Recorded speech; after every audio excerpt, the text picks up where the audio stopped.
हाँ जी, ब्राह्मण प्रशांत मिश्रा, बताएं क्या कहना चाहते हैं। तो आज आपने जो विषय रखा हुआ है कि ज्यादातर पाखंडी भारत में ही क्यों जन्म लेते हैं, बिल्कुल ठीक है।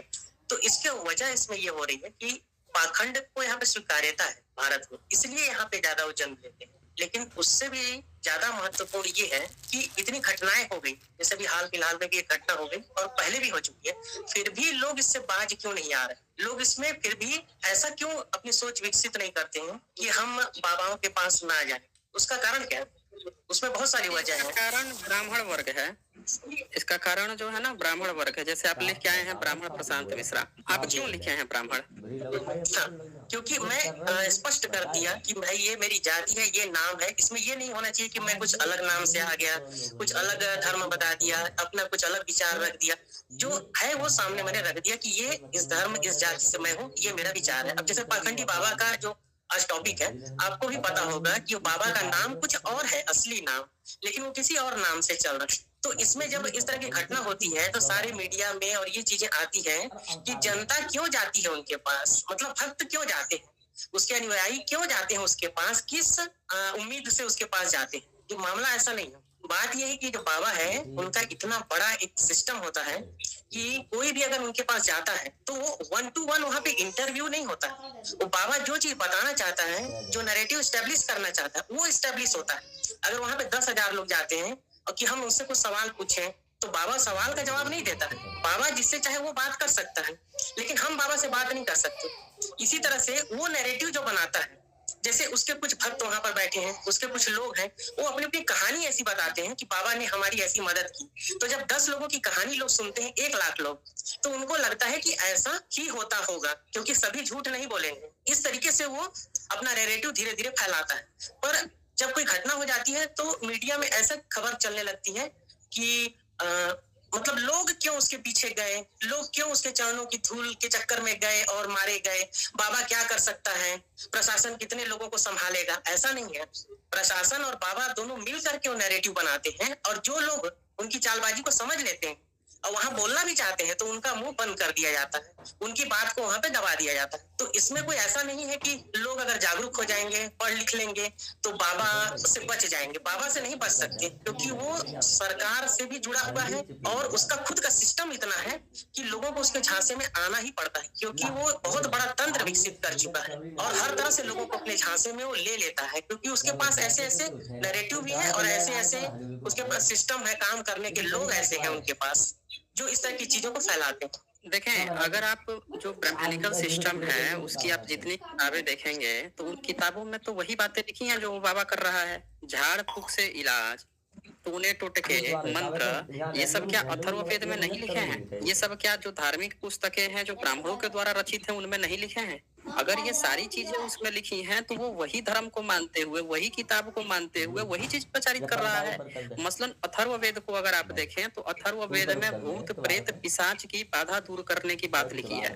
उसका जो चैप्टर 2 है, मंडल 2 है, 14 सूक्त का 3 नंबर जो मंत्र है, तीसरे मंडल का 9वां जो सूक्त है उसका 4 नंबर मंत्र है। इसी तरह से जो विवाहित कन्या जिसका विवाह हो रहा हो उसके मनमुटाव की अगर आप बात देखेंगे उनमें भी इस तरह की बातें लिखी हुई हैं।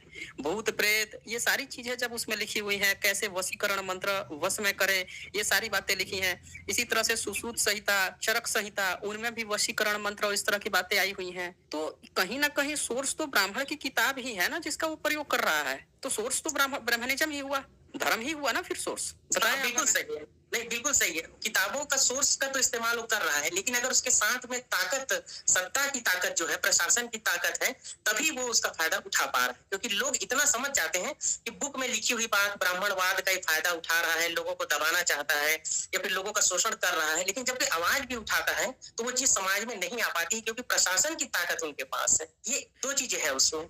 और अगर कोई भी घटना होती है तो बाद में उसमें जनता को डाल दिया जाता है कि इतने लोग क्यों चले गए, प्रशासन क्या कर सकता है। लेकिन ये सब इनका ऐसा एक नेक्सस टाइप से है कि उसका कोई उपाय नहीं निकाल सकती है जनता। तो जनता के पास वो ताकत नहीं है जो ताकत बाबा के पास है। नहीं, बाबा के पास ताकत नहीं है। बाबा पब्लिक को खींच पा रहा है, ये ताकत के कारण जो गवर्नमेंट है वो उसके सपोर्ट में जाती है। सही है। हमेशा हमेशा याद रखिएगा कि गवर्नमेंट जो है वो बाबा को प्रोत्साहन तभी देती है जब वो देखती है कि वो कितने लोगों को खींच सकता है। गवर्नमेंट के लिए वही व्यक्ति उपयोगी है कि अगर गवर्नमेंट धर्म को मानने वाला है तो उसको तो बैठे बैठा है पूरा वोट बैंक मिल रहा है, वो क्यों विरोध करेगा? वो क्यों विरोध करेगा? नहीं करेगा ना। फिर उसको तो बैठे बैठा है, उसका वोट बैंक, उसको वही चीज चाहिए जो मिल रहा है। तो ये पूरा का पूरा जो आप बोल रहे हैं ना, मैं बताता हूँ इसका असल प्रॉब्लम क्या है। पब्लिक बाबाओं के पास क्यों जा रही है? उसका कारण है गैर बराबरी। गैर बराबरी और गैर बराबरी ब्राह्मणिज्म ने जो खड़ा किया है, गैर बराबरी, उसने अपने को कहा हम ऊंचे हैं। भगवत गीता में बताइए, भगवत गीता किताब लिखते हैं जिसका न्यायाधीश से लेकर हर कोई व्यक्ति प्रचार कर रहा है। हर एक व्यक्ति न्यायाधीश, बताइए कोर्ट का जो व्यक्ति है, कोर्ट में जो जज बैठा है, वो भी प्रचार प्रसार कर रहा है किस चीज का? भगवत गीता का। अब भगवत गीता का प्रथम भाष्य किसने तैयार किया था? शंकराचार्य ने तैयार किया था। शंकराचार्य जो है चैप्टर 9 वो भागवत गीता चैप्टर 9 और 32 नंबर जो श्लोक है, उसमें क्या बताता है कि जो वैश्य हैं, जो स्त्री है और जो शूद्र हैं, वो पाप योनि है। अब बताइए कि अगर जब वो पाप योनि बता देता है तो पब्लिक को तो मैसेज गया ना ये कि वो पाप योनि है। और जब ये मैसेज जाता है तो वो तो हमेशा ही पब्लिक जो है पुण्य योनि में आने की कोशिश करेगी। और ये भी बता दिया कि ब्राह्मण पुण्य योनि है, और ये भी बता दिया कि जब तक वो ईश्वर में उनके पास नहीं जाएंगे तब तक उनको पुण्य योनि नहीं मिलेगी। ये मैंने स्क्रीन पे निकाल दिया है, 32 नंबर देख लीजिए श्लोक, चैप्टर 9 का भागवत गीता, शंकर भाष्य है। ये कोई लाइफ है? ये कैसी लाइफ है यार? क्योंकि ये पार्थ जो कोई पाप योनि वाले हैं, अर्थात जिनके जन्म का कारण पाप है, ऐसे प्राणी हैं, वे कौन हैं? अब बोल रहा है, ईश्वर खुद बोल रहा है। अब लोग दिन रात जो है राधे राधे करते रहते हैं, हरे राम हरे कृष्ण करते रहते हैं। उन लोगों को क्या पता चलता है कि ऐसे प्राणी कौन है? तो पता है वे स्त्री, वैश्य और शूद्र हैं। तो जो भी स्त्री होगी, यानी हर एक समाज की महिला, और वैश्य पूरा समाज या शूद्र समाज, यही देश की 90% से ज्यादा जनसंख्या है, मेरी शरण में आकर अब वो कृष्ण की शरण में जाएंगे। लेकिन कृष्ण की शरण तो कृष्ण तो है नहीं, वो कहां से शरण देगा? तो कृष्ण के शरण देने के नाम पर कोई ना कोई एक दूसरा कहा जाएगा कि कोई एक गुरु होगा जो उनको शरण में पहुंचाएगा, कृष्ण के शरण में पहुंचाएगा।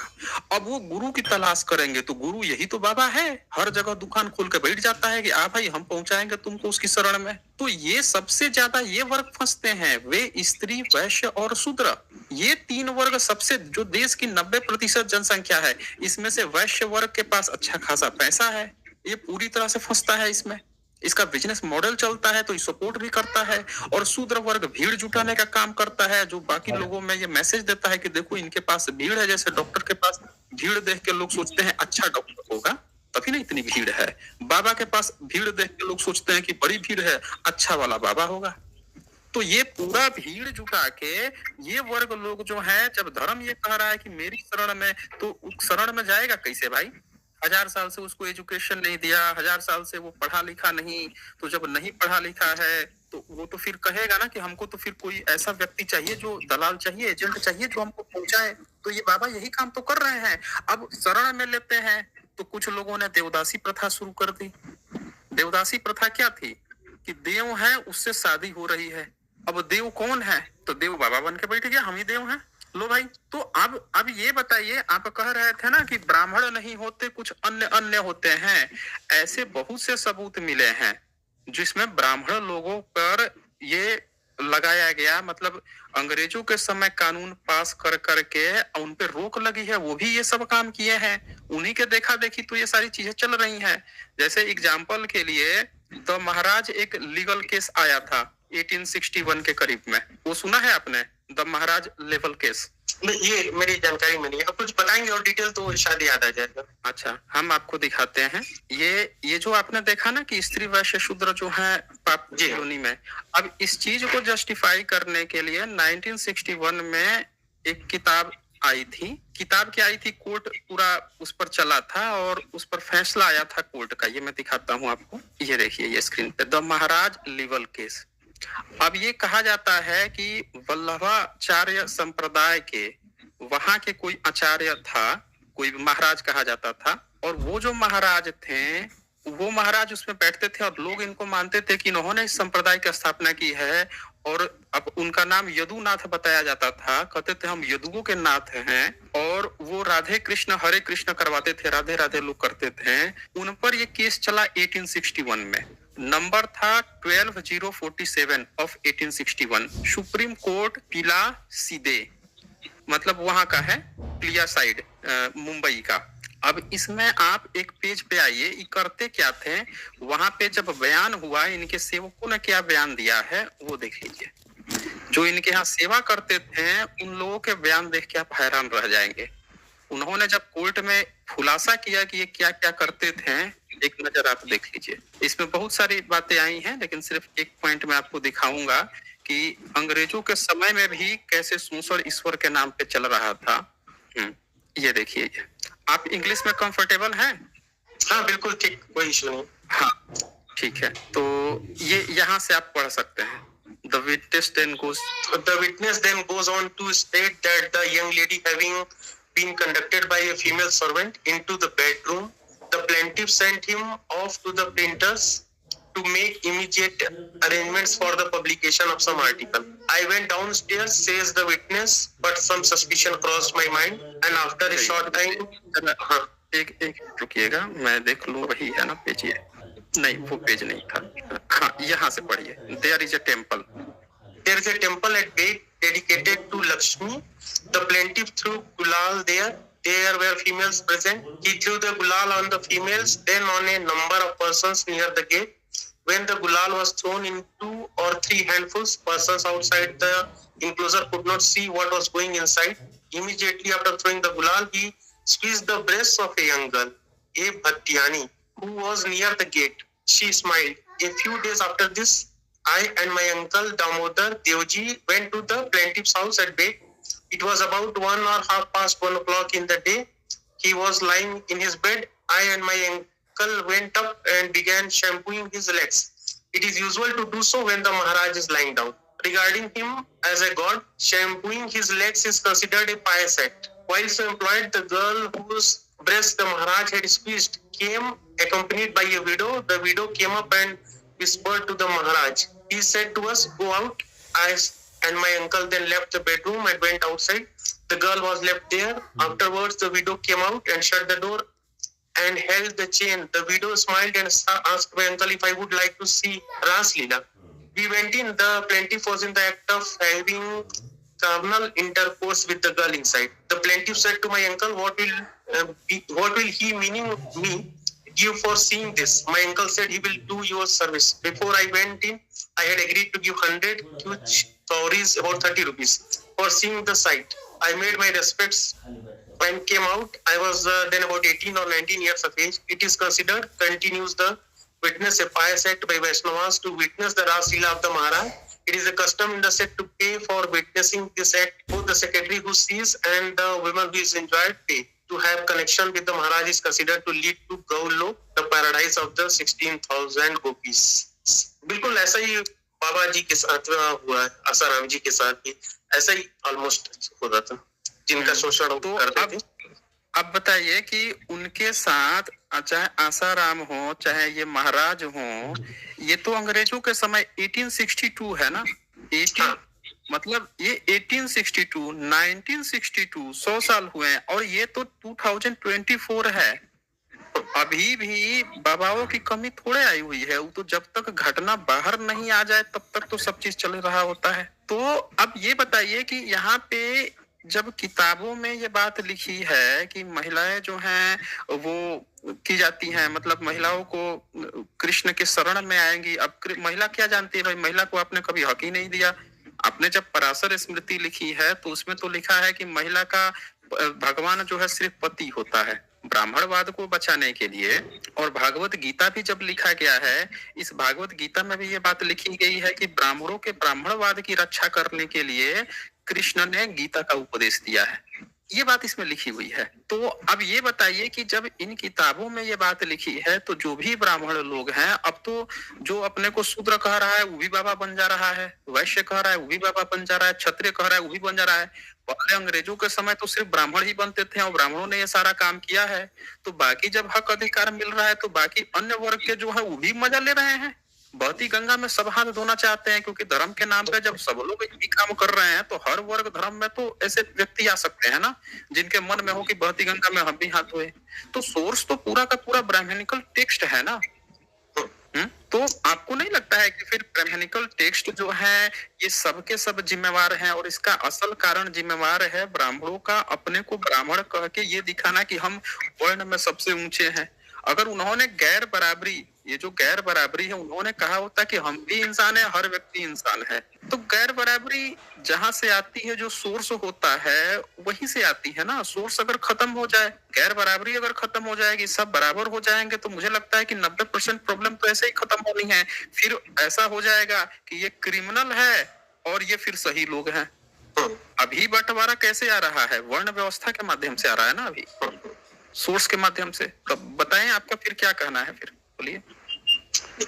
बात सही है, जो ग्रामेटिकल टेक्स्ट है उसमें इसका सोर्स बिल्कुल दिया हुआ है। अब इसमें अगर रास्ता खोजना है तो जो दलित शोषित वर्ग है वो सामने आकर के कहे कि जो टेक्स्ट या फिर जो भी जो सिस्टम अभी हम उसी को मानेंगे जिसमें हमको बराबरी से सबके साथ उठना बैठना रहना सहना आचार व्यवहार का अधिकार मिलेगा, उसी टेक्स्ट को हम मानेंगे, उसी पंथ को मानेंगे, उसी धर्म को मानेंगे, तब जा करके ये जो टेक्स्ट है उसका प्रभाव ऐसे भी खत्म हो जाएगा, क्योंकि वो उसको मानना ही छोड़ देंगे। और इसके बाद जो उनको अनुमति देता है उस धर्म या पंथ को मानने के लिए वो आगे बढ़ेंगे, तभी इससे मुक्ति मिलेगी और फिर ये सारी चीजें जो उसके जरिए और आगे आ रही है वो भी धीरे से खत्म। अब ये देखिए, ये पराशर स्मृति है।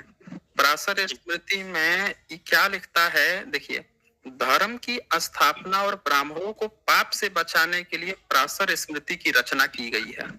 इस शास्त्र की जानकारी जहाँ पुण्य कारक है, वहां इसमें वर्णित नियमों का पालन करने से स्वर्ग तथा अपवर्ग की प्राप्ति भी होती है। ठीक है, जब इसने लिख दिया कि ब्राह्मणों को पाप से बचाने के लिए, अब ब्राह्मण क्या कह रहा है कि ये तो हमारे पुरखों ने लिखा है, हमारे उसने लिखा है। तो अब ये देखिए, इसका चैप्टर 7 जो है, ब्राह्मण तो यही कहता है ना कि हमारा ये नियम है, हमारे पुरखों ने कहा है। तो पुरखों ने क्या कहा है, इसका एक झलक आप देख लीजिए।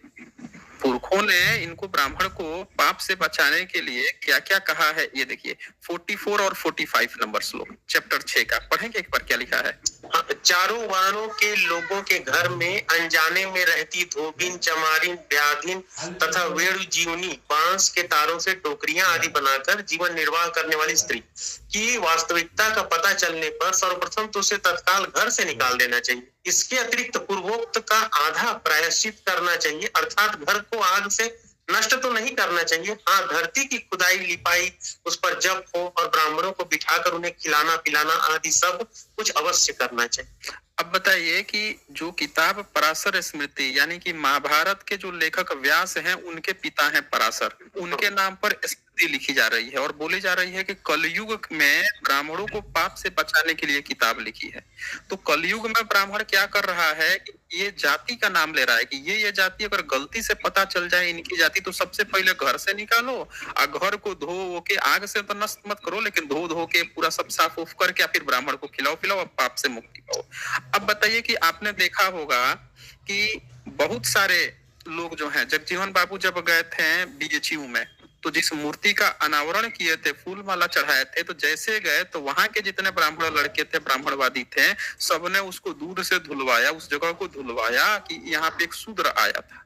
इसी तरह की घटना जो है अभी देखें यूपी में भी सुनने में आई, कई जगह पे सुनने में आई कि जहाँ पे किसी मंत्री या कोई व्यक्ति थे, वो जब हटे तो कहा गया कि शूद्र है, उस जगह को धुलवाया गया गोमूत्र से। ऐसी घटना साउथ में भी आती है। तो ये सब प्रेरणाएं कहाँ से आती हैं? इन्हीं किताबों से आती है ना।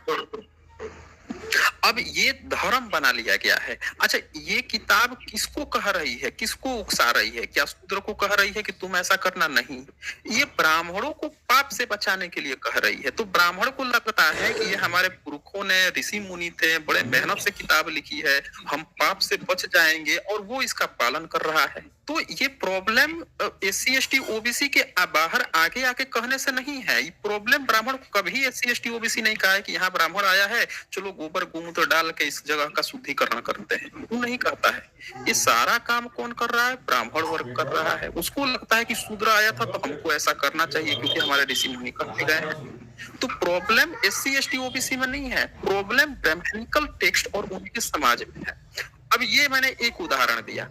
अब इससे भी बड़ी बात ये देखिए कि इससे ऊपर आप देखिए, ये देखिए 43 नंबर, इसको जरा एक बार पढ़िए, आप क्या लिखते हैं? 15 दिनों तक अथवा 1 मास पर्यंत चांडालों के साथ रहने का प्रायश्चित है। 15 दिनों तक गोमूत्र में पके यावक का सेवन, इस प्रायश्चित से पाप से निवृत्ति तथा शुद्धि हो जाती। अब बताइए, अब गोबर गोमूत्र तक ब्राह्मण को खा लेता है, खाने की बात कही जा रही है कि अगर तुम चांडाल के साथ 15 दिन तक रह लो। अब हॉस्टल में बच्चे पढ़ने जाते हैं, वहां तो सब एक साथ रहते हैं ना, वहां तो रहते हैं, लेकिन जो व्यक्ति धार्मिक होगा, जिसके माता पिता धार्मिक होंगे, शास्त्रों का अध्ययन होगा, वो तो अपने बच्चों से कहेगा कि तुम तो रूम पार्टनर चेंज करवा लेना, ये सब शूद्र उद्र के साथ मत रहना। तो आपको कहीं ना कहीं एक भेदभाव जो है, शूद्र कभी नहीं कहेगा कि हम ब्राह्मण के साथ नहीं रहेंगे, कभी आपने नहीं सुना होगा। ये ब्राह्मण समाज हमेशा कहता है हम इसके साथ नहीं रहेंगे, उसके साथ नहीं रहेंगे। जो वो गैर बराबरी पैदा कर रहा है समाज में, उस गैर बराबरी की पूर्ति के लिए SC ST OBC के जो लोग हैं वो इन बाबाओं के पास पहुंच जा रहे हैं।